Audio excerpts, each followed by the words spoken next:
Welcome to Infinite Business Dynamics. In this video, we'll explore 20 common product owner anti-patterns, the ineffective behaviors that can weaken Scrum teams, reduce product value, and undermine Agile success. More importantly, you'll learn the professional mindset and best practices expected in both real-world Scrum environments and the PMP exam. Each anti-pattern represents a common role failure, such as micromanaging developers, neglecting stakeholders, maintaining a poorly managed product backlog, being unavailable to the team, focusing on technical implementation instead of product strategy, or losing sight of the product vision. These are among the most common traps encountered in professional practice and project management certification exams. For every anti-pattern, we'll examine why the behavior conflicts with Scrum principles, identify the typical exam trap, and explain the best professional response based on the PMI Agile Practice Guide and the Scrum Guide. You'll discover that an effective product owner defines the product vision, communicates the what and the why, maximizes product value, and maintains a clear, prioritized, and lean product backlog, while empowering the developers to determine how the work is accomplished. Above all, successful product ownership is measured by customer outcomes, value delivery, stakeholder collaboration, and continuous improvement, not by technical control, excessive administration, or the volume of work completed. By the end of this video, you'll be able to recognize these 20 product owner traps, avoid the exam pitfalls they create, and confidently apply Scrum principles in both the PMP exam and professional Agile practice. Let's get started. Examiners absolutely love to test your real-world understanding by throwing these deeply flawed product owner personas at you. We're going to use this playbook to learn exactly how to spot them and, more importantly, how to counter them. Here's our roadmap for today. First, the tactical diagnostic framework. Second, Zone 1, leadership failures. Third, Zone 2, value strategy failures. Fourth, Zone 3, process engagement failures. And finally, number 5, the ultimate golden rule. All right, Section 1, the tactical diagnostic framework. Let's take a look at the main weapon we'll be using to dissect these traps. Now, notice the key takeaway right here. Failing to spot negative behavioral indicators is literally the #1 reason candidates fail. When you read a scenario on the exam, your brain naturally just wants to jump in and fix the immediate problem, right? But here's the thing. The exam isn't testing your gut instinct. It's testing your strict alignment with Agile and Scrum principles. To do this right, we're going to evaluate these traps through 5 specific layers. First up, we recognize the anti-pattern, the bad behavior. 2, spot the exam trap, the misleading path they want you to take. 3, adopt the correct PMI and Scrum mindset. 4, identify the best response. And 5, synthesize the key takeaway. Think of this as your bulletproof mental checklist for every single question. And that brings us to our battlefield, the failure matrix. It neatly divides all the chaotic behaviors you'll see on the exam into 3 structured zones of jeopardy. So Zone 1 is leadership and boundaries, Zone 2 is value and strategy, and Zone 3 is process and engagement. Honestly, by simply categorizing a question into one of these 3 zones, you instantly eliminate half of the wrong answers. It's a real game changer. Let's move right into Section 2, Zone 1, leadership failures. This is the zone where the boundaries of leadership are constantly tested, and it's an absolute battle between control and empowerment. First up, meet the dictator. This is a very common trap.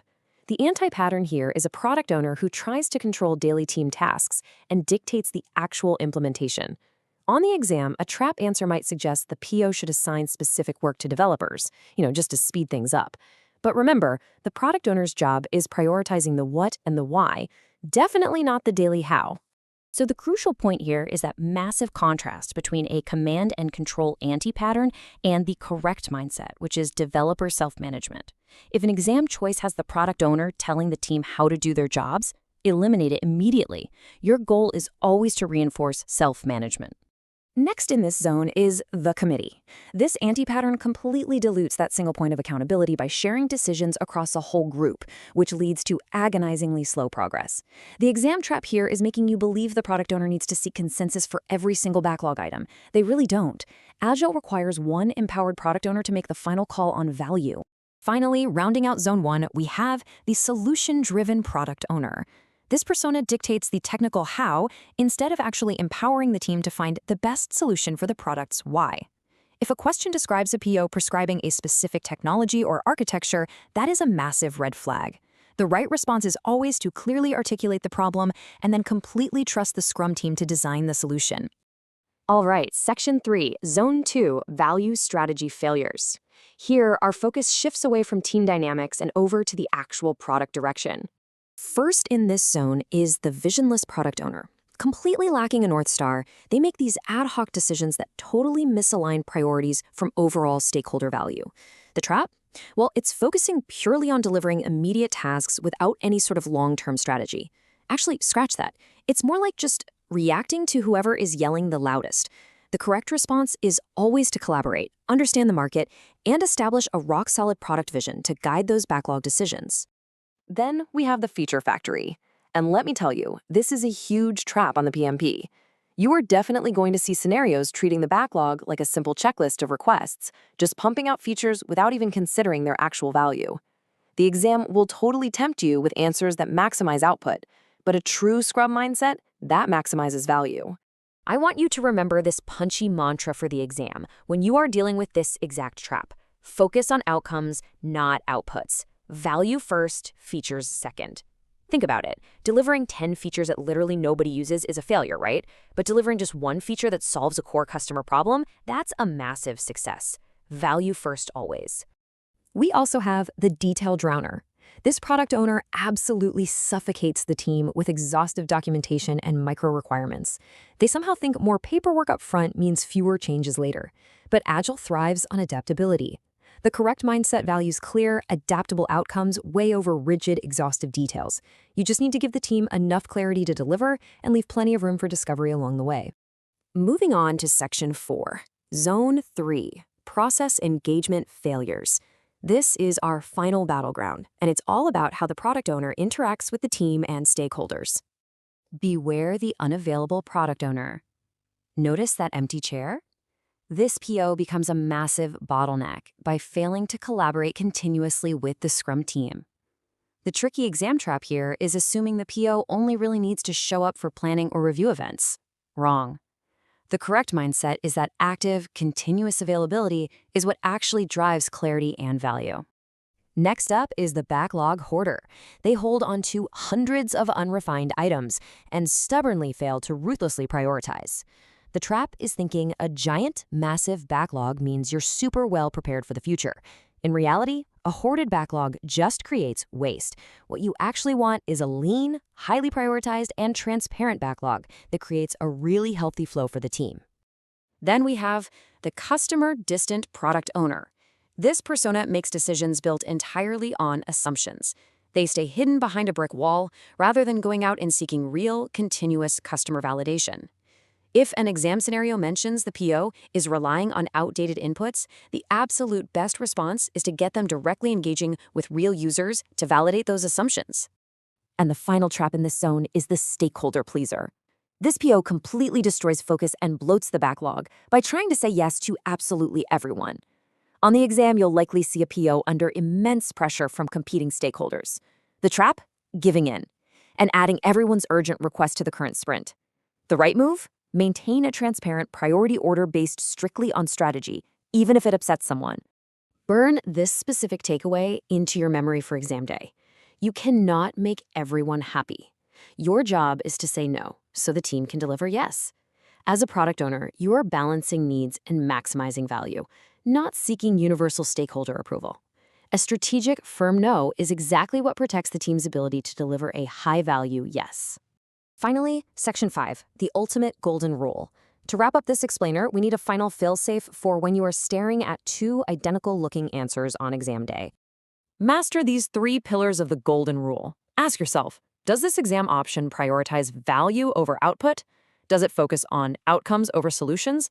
And does it prioritize empowerment over control? Because if you apply this filter, you won't just crush the exam.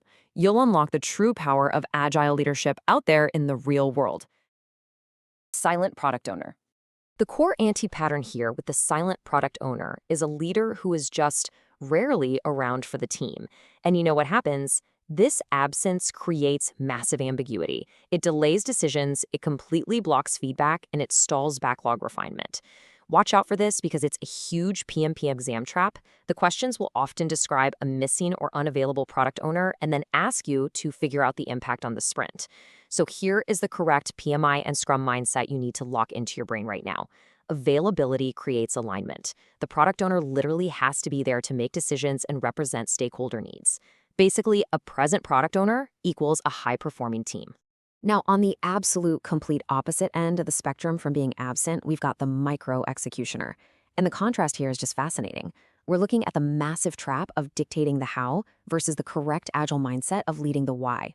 A micro-executioner tries to control exactly how the work is done. They hand out step-by-step instructions and constantly look over everyone's shoulders instead of just focusing on the outcomes. But hey, here's the key takeaway. You hired highly skilled professionals, not robots, right? You've absolutely got to trust the team. The product owner's job is to set the what and the why, and then deeply, truly trust the Scrum team to figure out the how.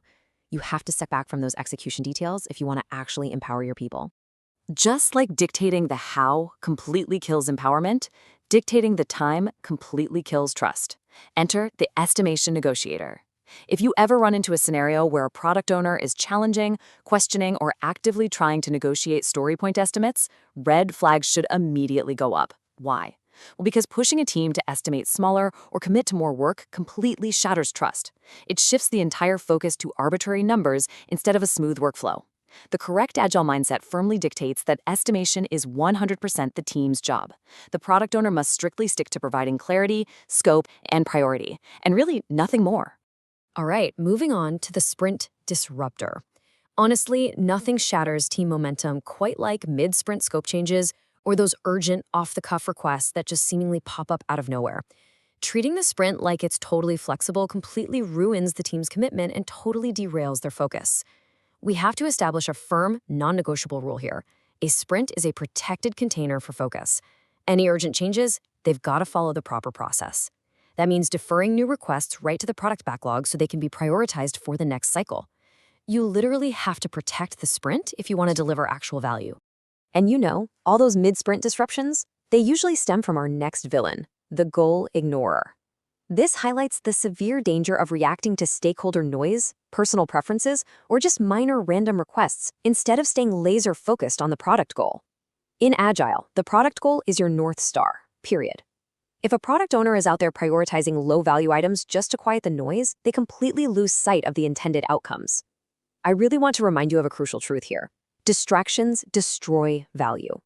If a task doesn't support that product goal, it is simply not the right work for right now. And naturally, the direct consequence of ignoring your goal is turning into the stakeholder pleaser. The absolutely crucial point to recognize here is the massive backlog bloat that happens when you're just trying to make everyone happy. The stakeholder pleaser says yes to way too many features and ideas, and as a result, the team completely loses focus. Let's be real, you simply cannot please everyone. The solution to this trap is actually to be highly inclusive when you're gathering input, but totally, ruthlessly decisive in your data-informed prioritization. You have got to stay true to the product goal, well above any individual stakeholder's demands. Have you ever felt like you're just hoarding tasks? Well, that's the trap of the list collector. This anti-pattern diagnoses a product owner who creates and maintains incredibly long, totally unprioritized lists of features or tasks. They get entirely obsessed with volume over value, which basically means the team ends up working incredibly hard but delivering very little meaningful impact. The mindset pivot you've got to make here is realizing that a long list is not the same thing as progress. The product backlog is an ordered list of what could be done, not a master list of everything that should be done. Just remember, outcomes actually change the world, whereas mere lists, they definitely do not. So while the list collector hoards volume, the detail drowner suffocates the team with specifics. Over-documentation creates severe rigidity and it drastically slows the entire team down. Writing out these overly detailed requirements and massive UI specifications, basically over-defining the what to the point where it essentially becomes the how, completely destroys adaptability. The correct PMP response here is pretty straightforward. Define just enough of the what and why to create a shared understanding. Keep those requirements just detailed enough for the next step. This unlocks maximum agility and gives the developers the freedom to design the absolute best way forward. Now, all of this rigidity inevitably leads to becoming a feedback avoider. This is a product owner who defends the backlog like it's a literal fortress. They take feedback personally, or they just completely avoid getting any input from users and stakeholders altogether. Taking feedback personally means you are missing out on critical opportunities to learn and actually improve the product. The correct mindset recognizes that inspect and adapt is built right into the very core of Scrum. Active feedback isn't a personal attack, guys. It is the essential fuel you need for continuous improvement and delivering real, tangible value. You've got to stay curious and, above all, stay open. To wrap up our deep dive into these specific anti-patterns, we have the scope creeper. This is the product owner who is constantly adding new features or ideas without assessing their actual impact. They just expand the scope without any real prioritization or regard for the team's capacity. What happens? The product gets completely bloated and the team is instantly overwhelmed. The remedy for this one is strict discipline. You have got to evaluate every single request against the product goal. Sometimes just having the guts to say no or not right now is exactly what protects the product's focus and ensures a smooth, continuous flow of value. Section 1, the Diagnostic Extremes Matrix. Now, this matrix serves as a brilliant diagnostic shortcut. It's like a giant puzzle where these villains naturally map out across 4 distinct quadrants. On the vertical axis, we've got overbearing behavior right at the top and absent or neglectful behavior down at the bottom. Then, on the horizontal axis, we've got extreme details over on the left and big picture bloat on the right. By simply identifying if a scenario, whether it's an exam trap or something happening at your actual job, falls into overbearing, absent, extreme details, or big picture bloat, you instantly reveal the required corrective mindset. It's an incredibly powerful way to quickly categorize and solve agile dysfunction on the fly. Section 2, the ultimate product owner. All right, here it is, the ultimate agile product owner. This framework perfectly counters all those extremes we just went through, using 3 core pillars. First up, relentless focus. They defend the product goal as their absolute North Star, and they aren't afraid to say no to eliminate scope bloat and disruption. Second, value over volume. They prioritize outcomes over outputs, totally refusing to hoard lists or please every single stakeholder, focusing on maximizing true impact instead. And third, radical empowerment. They clearly define the what and why, but they trust skilled professionals to own that how. They make themselves available, but they never, ever execute the work themselves. Focus creates impact, trust creates flow, and discipline delivers value. So I'll leave you with this provocative thought to really reflect on today. When the pressure is truly on, which of those 4 extreme quadrants does your own team's product owner default to?